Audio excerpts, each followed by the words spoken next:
সাল্লাল্লাহু আলাইহি ওয়াসাল্লাম, এটাও হচ্ছে একটা দুরূদ, ছোট্ট দুরূদ। তারপর আমরা পড়ব আল্লাহুম্মা সাল্লি আলা মুহাম্মাদিন নাবিয়্যিল উম্মি ওয়া আলা আলিহি ওয়া সাল্লিম তাসলিমা। আর একটি দুরূদ আছে, আল্লাহুম্মা সাল্লি আলা মুহাম্মাদ ওয়া আলা আলি মুহাম্মাদ কামা সাল্লাইতা ওয়া সাল্লামতা আলা ইব্রাহিম ওয়া আলা আলি ইব্রাহিম ইন্নাকা হামিদুম মাজিদ। পড়েন সুবহানাল্লাহ।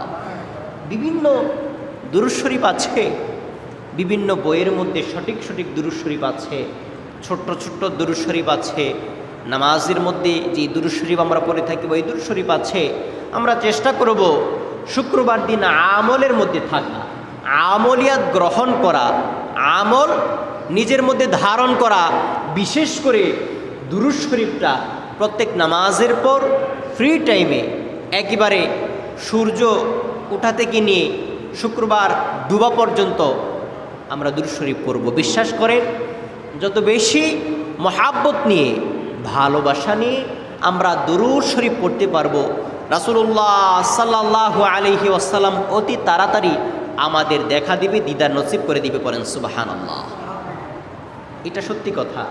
এবং দুরূদ শরীফ যারা পড়ে থাকে যে কোনো মুহূর্তে, যে কোনো সময়, ওই দুরূদ শরীফটা যদি মহাব্বতের সহিত পড়া হয়, ভালোবাসা নিয়ে পড়া হয়, আবেগ নিয়ে পড়া হয়, আবেগে আপ্লুত হয়ে পড়া হয়, রাসূলুল্লাহ সাল্লাল্লাহু আলাইহি ওয়াসাল্লাম তিনার নিজ কানে শুনতে পায়। পড়েন সুবহানাল্লাহ। শুধু কি এতটুকুর মধ্যে সীমাবদ্ধ না,